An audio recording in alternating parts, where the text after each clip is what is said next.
crisis management system. Vamos para el frente del building para beat me to it good. Nah, I got same way.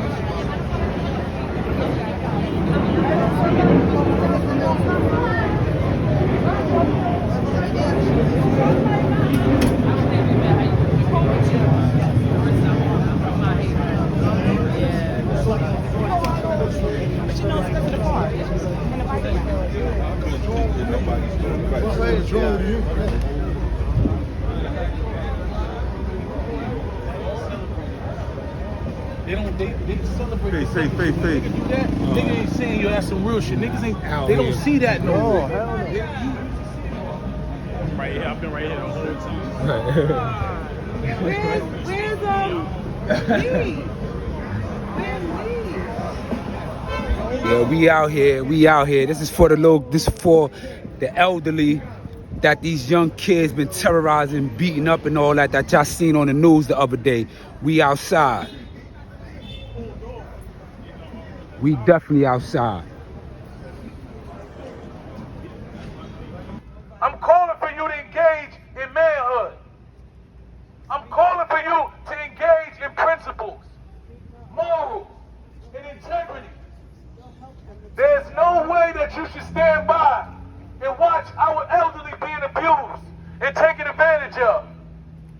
This has to stop today. This has to stop today. We have to all take this personal. Everybody who heard about this should take this personal. And search his and her own soul for what is he willing to sacrifice. I was just talking to my brother, and he said the problem is people do not want to sacrifice anything, Mike.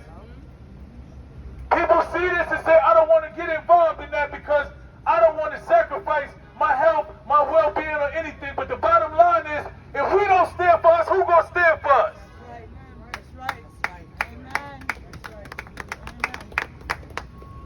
We are dealing with tyranny.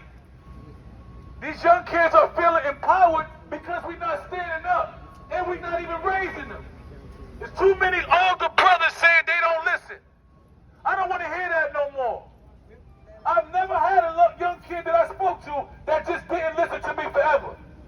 The first 1 or 2 times maybe he did, but after a while, he understood that I was a man of character and principles, and he started to intake the knowledge that I gave him.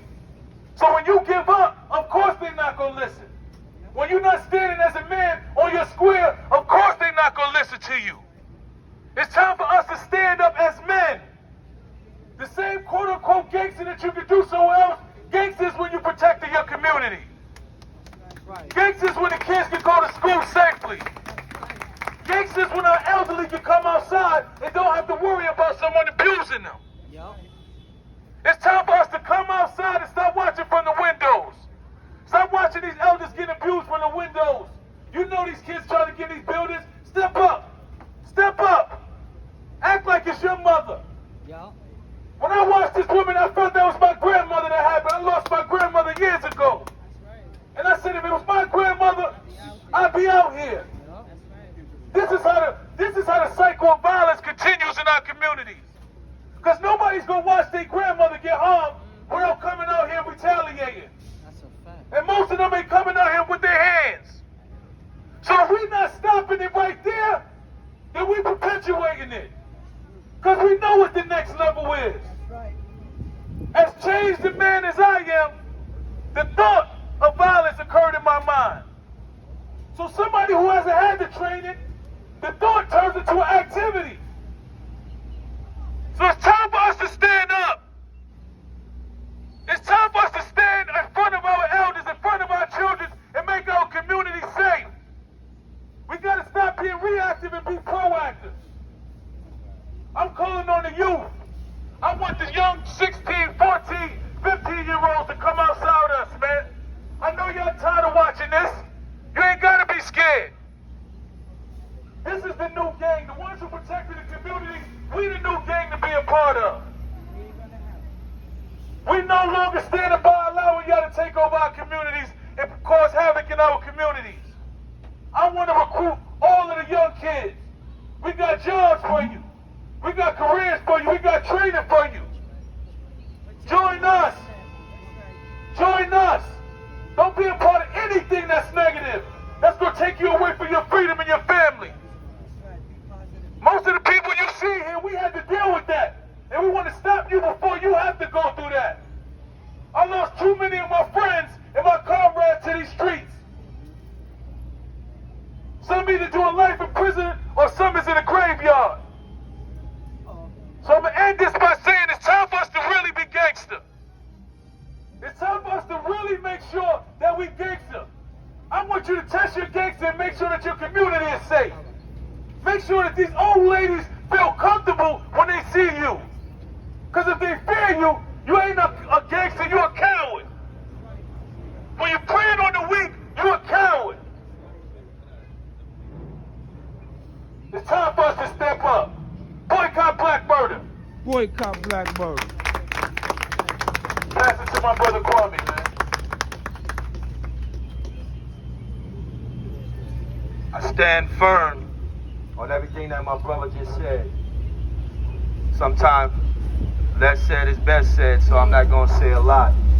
But the Bible tells me that, behold how good and pleasant it is for brethren to dwell together in unity. Where there is no unity, we won't be pleasant. Where there is no unity, it's not good. So today we stand in unity in this community. And it can't stop here. Let this be the beginning. They should never be afraid in their own community. When you see them, greet them. Check on them. Make sure they're all right. And speak to our young people. Because they need your voice too.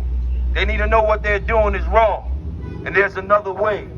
So that's why we out here today standing together. To let them know that you are not alone. That we are here for you. We're standing with you and for you on today. And this is just the beginning. God bless you.